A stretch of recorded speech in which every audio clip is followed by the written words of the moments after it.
So Prince Harry and Meghan Markle are panicking. They can try and spin the Andrew Mountbatten Windsor situation for them as much as they like. But they are panicking because they know what is currently being opened up is the previously unspeakable. The fact that the line of succession can be changed. The fact that people can lose their royal titles. All of these conventions that in the past, the British royal family wouldn't countenance because it raised too many questions about their authority. It gave too much power to politicians. It allowed the Republican movement to make demands on them. All of that has gone out the window and has had to go out the window because of the terrible handling by this institution of the Andrew Mountbatten Windsor scandal. But that's why Harry and Meghan are worried. That's why I am told they live in fear about losing their titles. Because remember, especially for Meghan, and you know the way she has brandished her Duchess, largesse. We know how she has even privately brandished her HRH behind the scenes to win over the rich and powerful, to make money. It means so much to her, which is, of course, so embarrassing, given that the reason that she wanted to go was to live a normal life. But anyway, that's by the by. Because trust me, what is happening now and what is currently being tested in the waters is painting a blueprint for William the moment that he takes the throne. Yes, he wants his father to deal with this, but if his father doesn't deal with this, he goddamn will. And the first people to go, the first people to lose their titles, the first people to be removed from the line of succession will be his brother and his two children, Archie and Lily. And I think, according to Taz, made a really good point about this, actually, and how in a modern royal family, and I use that word modern because we know William wants to modernize, and trust me, I understand that lots of you are like me and are nervous about this and think, oh gosh, are we just going to end up like a European monarchy with that tiny little family and no big balcony scenes? But I think because of what's happened over the past few weeks, we've got to go with his vision, actually. I've really even changed my own view on that. And I liked the way that Tash suggested we should view royal titles in the future. She suggested on X, royal titles need to be treated as job titles. If you no longer work for the firm and were previously a working royal, excluding retirement, then the titles must be taken or handed back. Harry and Meghan were only given the dukedom as a job position because they promised the Queen, that's the late Queen, they wanted to serve the country. They lied. They have since gone on to use those titles for financial gain, and they have also tried to damage the very institution and family who gave them those titles. They lied for maximum damage and did it publicly for money. They will take any money they can get off anyone who's willing to give it. They are another Andrew and Fergie waiting to happen. So let's discuss this now as we team up with the Royal News Network and its editor, Brittany, who joins me now. Brittany, I think Harry and Meghan do have huge reason to worry. So they can do all the briefing they want about how the Andrew situation proves them right, or the Andrew situation makes their crimes against the royal family. And I put crimes in inverted commas because it's not necessarily criminal, but I would argue actually what they did in terms of accusing the royal family of being institutionally racist and, you know, senior members of the family like Charles and Catherine for being racist actually was a crime, really, because it was designed to bring down the British royal family. But to try and say, oh, you know, our crimes aren't as bad as Andrew's, like that's how they want to PR this situation. But actually, for Harry and Meghan, this is a real nightmare because it gives William the total plan as to how he can just immediately strip them the moment he is on the throne, which may happen sooner than many think. Yes, Dan, when it comes to this, it's one of those things where people thought this was sacred. You can't touch the line of succession unless somebody dies. Nobody's removed from it. That's how it's pretty much always been. But if Andrew is officially removed, that basically shatters the glass ceiling there. maybe a bit of a different analogy, but it basically opens the door for this possibility to happen to others because now it's no longer sacred. Now it's done and nobody really seemed to care. And so it makes it much easier to do again. And the rationality for stripping Harry and Meghan, not only of their titles, but places in the line of succession, is that they are rogue royals, still constantly utilizing the titles to make money, to make, sometimes political statements and these sorts of things without being within the confines and respecting the family and their decisions. But also, we've seen with Andrew what happens when you have a rogue element or somebody who is not following the directives and these sorts of things, who can bring down the entire institution through a series of very bad decisions. And although Harry and Meghan's, I think, will manifest differently, Andrew and Sarah are a reflection of what Harry and Meghan will most likely become. And if Andrew had been dealt with 7 years ago, 15 years ago, 20 years ago, we would not be here.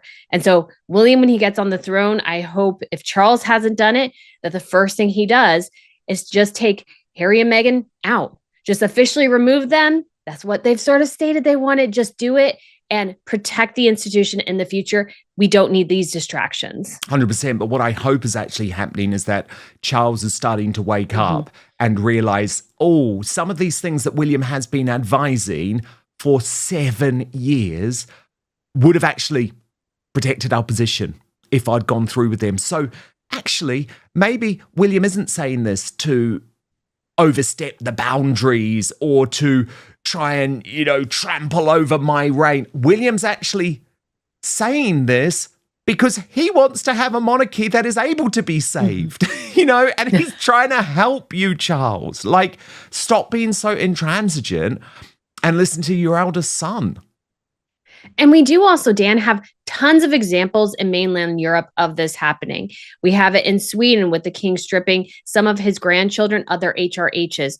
We have it in Denmark with the queen deciding to strip prince and princess titles and give them count and countess titles as well. And in the Netherlands, it's sort of interesting because you could be born in the line of succession, but if you get so far removed from who the monarch is, you just kind of fall off the line of succession. And that might be a model that the Brits need to adopt because we don't need 1,000 plus, several hundred and thousand plus people in the line of succession anymore. I think the Brits need to look to their counterparts to see how they've modernized in particular ways and how successful or maybe not successful those have been and adopt similar stances because I think that is the route of the future. I need you to do something for me right now. It is free, it is easy, it is simple. Just hit that subscribe button on YouTube. That's because over 50% of you watching this video haven't done that yet. Yeah, another discussion that's come up this week, Brittany, and I wanted to get into it with you because I've been a bit annoyed by it, I'm not going to lie, and I'm sure you've also felt it, is that there is a certain group of people, and don't get me wrong, I'm all about free speech, and come at me, right? Like, come at me, accuse me of things, let's have the conversation. I'm not saying don't, but I just disagree with where you're coming from. And that is, if you have a conversation like this, if you criticize the king at the moment, if you talk about the cover-up, if you talk about the payment to Virginia Giuffre, if you talk about the fact that he might be have to force to abdicate, whatever it is, if you discuss that, you are in some ways being anti-monarchy. You are in some ways being a Republican. You're playing into the Republicans' hands. And I have noted, I guess, a small amount of criticism coming at me as a result of that discussion. And I just want to pose a question, and I'm interested in your view on this, Brittany, but I want to pose a question to those people. 90 years ago, would you have been saying that Edward VIII should have stayed on the throne? A Nazi sympathizer? Someone who the British government needed to go? Obviously, at the time, it was very much argued because of Wallace Simpson, the divorcee, and there was something to be said for that. But remember, he was also a Nazi sympathizer. If you as a monarchist at that time, 90 years ago, had been arguing against change, you would never have had Queen Elizabeth II. You would never have had the glorious second Elizabethan era. Because sometimes we have to demand change in order to allow the royal family to reinvent.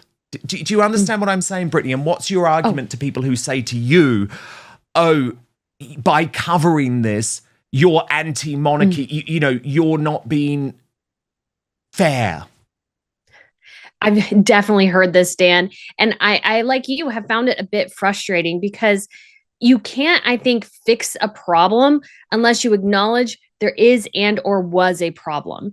And what happened with Andrew was a result of institutional failings within the monarchy. And that is not anti-monarchy to say so. It is just a reflection of facts.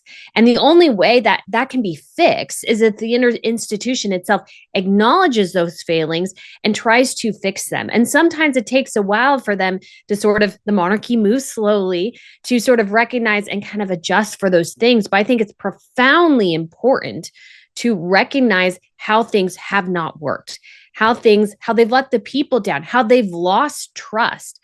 And the way to rebuild trust is to acknowledge to the people themselves, hey, when it came to Andrew, we did not do our part here in containing him. We did not do our part here in some ways managing Harry and Meghan. And so now we're going to take some steps back, review what the monarchy looks like and how we can better serve you in the future, because most of the time, most of the monarchy of what we know today was established by the letters patent in 1917. So that's 110 years ago now. It's time to enact some change. And I think that is a healthy thing for the monarchy to do. If it stays as it is, I just don't see it surviving, to be quite honest. You have to adapt sometimes to survive. Yeah, because this proves that change is necessary, because Andrew was doing terrible things, but the problem is he was doing terrible things in the name of the British royal family. And I'm not just talking sexually. I'm talking in terms of, using Prince William's wedding, for example, to lobby the then Prime Minister about his trade envoy role, which clearly was dodgy. Like, don't go to William's wedding when William didn't even really want you there and then use it to try and push your dodgy dealings with the Prime Minister. Do you see what I mean? There's a whole load of issues why that was corrupted. Now, if Andrew had been a private citizen at that time, fine, do what you want. Or if he had been a politician, he would have been voted out of office if there had been some sort of scandal. You think of Watergate in the United States. Nixon had to leave. The scandal got too big. And the difference with the monarchy is that it's complicated in that it is a family. You serve for your entire life, and that enables some complexities that usually don't exist in other spheres. But the monarchy, because people serve lifelong, because they're taking taxpayer dollars, are held and should be held to a high standard, maybe even higher than a lot of politicians. And if they fail to meet those standards, the monarchy has to figure out how to prevent that from happening.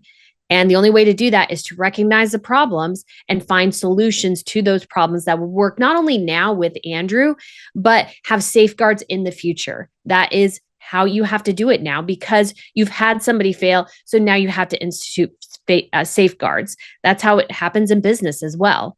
And sometimes you don't know there's a problem until the problem hits you in the face. But I think true leaders are able to navigate and manage and work through those problems successfully and set their either company or their family or the monarchy up for a much better future. Yeah. And the most sensible thing, by the way, the piece of advice I would currently give to Prince Harry and Meghan Markle is give the titles back now, because they're going.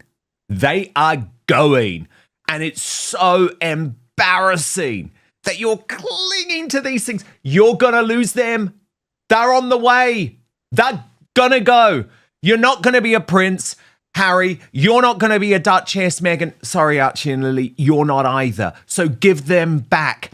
And the fact that they are so shameful and so brazen and so committed to making money at the expense of the British royal family, I think is the only reason, Brittany, they won't give them back. They want to keep them for as long as humanly possible because they need the money. But it's shameless and it's embarrassing, because they should actually now be reading the room, reading the writing on the wall, and know what's coming, and just make it easy. Just make it easy for William to do this. But I don't think they will. I don't think they will be able to bring themselves to do it. No, and I think if the monarchy works stand to try and strip Harry and Meghan of anything, they'll fight him in court over it, most likely. And this is a frustrating aspect because Harry and Meghan left. They claim the institution is horrible and racist and all these sorts of things. And yet, like you said, they brazenly use those titles in order to make money. And they're actually diminishing sort of a lot of royal titles by doing their work so poorly, abusing the titles, then producing poor material, things that don't perform well. And then you have the situation where it makes the monarchy look bad. Meghan thought if she had this royal title, she would finally make it in Hollywood. Yes, she did for a hot second, but she never really had the talent in the first place. And so it hasn't worked out really too well for them in the end. And so they need to do the thing. And perhaps Beatrice and Eugenie should do the same of just giving up the titles and walking away with your dignity intact rather than having them stripped from you and maybe even a court case where Harry and Meghan get dragged through the mud and Charles comes out on top. And that would be rather hilarious to see for sure. But the monarchy has to take control here. That's a big thing because right now it's very reactionary. They seem surprised by all the new reveals. The monarchy needs to take control, take action, and make sure they protect the institution, who's working for the institution, and the roles that they have in the future. So the reign of William and then George and whoever is after George can succeed to the highest degree possible. Now, Brittany, there was an interesting revelation from Russell Meyer's new book, which maybe didn't get the attention it deserved because of all of the other royal news over the past week. But it's in regards to the fact that Prince William and Catherine's attempt to, I would argue, save Harry and Meghan from themselves were not at all how Harry presented this in Spare. And what's interesting to me, and of course, you know, I like to give the background to this, Brittany, Russell Myers is a member of the Royal Rota, the royal editor for the Daily Mirror. The expectation is that he was not publishing really anything in this book without some type of nod from William and Catherine's team at Kensington Palace. So that's the background to this. Now, in the forthcoming book, William and Catherine, The Intimate Inside Story, author Russell Myers reveals that the Prince and Princess of Wales invited Harry and their new sister-in-law over for a discussion to clear the air. The country was swept up in a wave of emotion and goodwill towards the couple on their wedding day on the 19th of May 2018. But relations inside the palace could not have been more different. By July 2018, William and Catherine had invited Harry and Meghan to their home to stage clear the air talks, Russell writes. The resulting exchange did not bode well for the future. According to Russell, the Duke and Duchess of Sussex were unwilling to concede they were responsible for the departure of two of Meghan's PAs or for the general desperate atmosphere in which members of staff reported they were sick with stress. And Prince William accused Meghan of being difficult and rude, and according to Harry, pointed directly to his wife. A source told Russell the whole atmosphere was ugly. Less than a year after the discussion at the Wales' home, the Sussexes went on to split households from William and Catherine.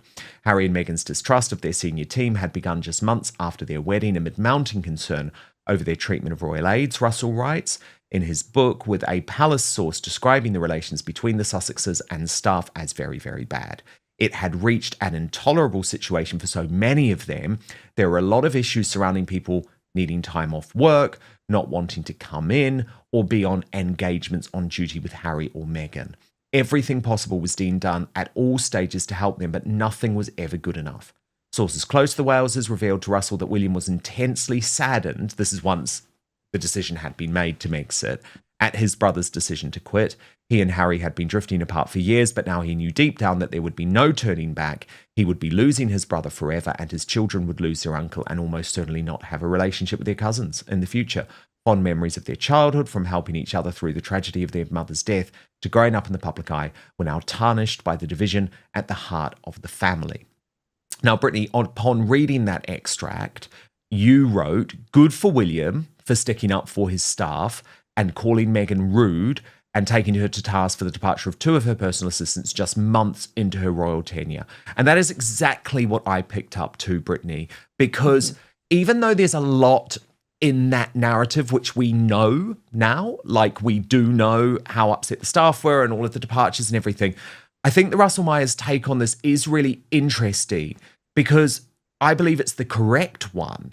William and Catherine had actually tried before Megxit for 2 years to get Harry and Meghan to understand that things weren't working, things weren't right. And of course, Harry just takes this all about the dog bowl moment, which, by the way, William denies anyway, that there was any physical violence. Whereas he forgets that there had been pretty much 2 years, because William and Catherine knew about how bad things were well before the public did. They saw this happening before the wedding. And it wasn't until, I think, October 2018 when I first started to report the fact that Meghan and Catherine had fallen out as a result of the way Meghan was treating staff. Yes, Dan, I think this is an incredible story and so great to hear and be reiterated that William was being a leader here. He was going, hey, we have employees. They are not being treated well. Like, how can we get to the point where you guys are happy so that our employees can do their job? And Harry and Meghan just refused to accept any help, refused to change their behavior. And I'm sure Catherine and William were in many ways were happy to see the couple finally depart, because they were the source of so many problems and conflicts. But at the same time, I'm sure Catherine and William were hoping that Harry and Meghan could be somewhat supportive roles in working royal life. But Harry and Meghan decided that it was more important for Meghan to get sort of her wishes and desires. And Harry, I think, set wild expectations for her that he could never really meet. And William was trying to bring them back down to reality. They had a huge inflated egos. They thought they were the best thing ever, the best royals ever, everything. Meghan was perfect. She was great. And she really wasn't. And William was like, hey, I'm here to protect my team. Work with me here. And Harry and Meghan just wouldn't do it. And it's just so good to be reminded that Harry and Meghan have and were and are the problem in this dynamic. Not Catherine and William, Harry and Meghan. Yeah, it's so true. And then, Brittany, also going viral this week is talk that there was also strain between the princesses Beatrice and Eugenie, dating back a long way, before anyone really picked up on it. It was particularly because of this awkward moment during Catherine's first Christmas at Sandringham. And here is one of the videos, Brittany. Let's just take a look at what's going on here. So this is obviously a more recent one, but people are really digging through them all. And Royal Sugar said, and we'll just keep watching this, but what they said about this is that you can zoom in on Beatrice and Eugenie's faces, whispers, side eye to William and Catherine, and force smiles, yet maybe something to those anti-Catherine rumours. Brittany, what do you think? Do you think there has been tension ongoing between Beatrice and Eugenie and Catherine and William? Recent media reports suggest there is renewed discussion surrounding Prince Harry and Meghan Markle's royal titles. Some commentators argue that any future move to change or remove titles could trigger a legal dispute. However, it's important to note that there has been no official announcement from Buckingham Palace, no confirmed legal filing, and no public statement from Prince Harry or Meghan indicating that legal action is planned. At this stage, these remain claims circulating in media commentary rather than established facts. Relations between Prince Harry, Meghan Markle, and members of the royal family have remained strained in recent years. Interviews, documentaries, Harry's memoir, and various public appearances have all contributed to ongoing public discussion. Despite occasional reports about reconciliation, there has been little public evidence of a significant improvement in family relations. Observers continue to debate whether future communication could help rebuild trust. Stories involving the royal family continue to attract enormous public interest. Whenever reports emerge involving titles, succession, or constitutional matters, they quickly become major news topics. However, it's worth remembering that commentary, opinion pieces, and anonymous source reports should not automatically be treated as confirmed fact. Separating verified information from speculation is essential. For now, there is no confirmed evidence that Prince Harry and Meghan Markle are preparing legal action against the royal family over their titles. The discussion is being driven largely by media reports, commentary, and public speculation. Whether anything develops beyond that remains to be seen. As always, we'll continue following official announcements and credible reporting as this story evolves. What do you think? Do you believe the debate over royal titles will continue for years to come, or do you think both sides will eventually move on? Share your thoughts in the comments below. If you enjoyed this breakdown, don't forget to like the video, subscribe to the channel, and turn on notifications so you never miss the latest updates on the royal family and the biggest stories making headlines. Thanks for watching, and I'll see you in the next video.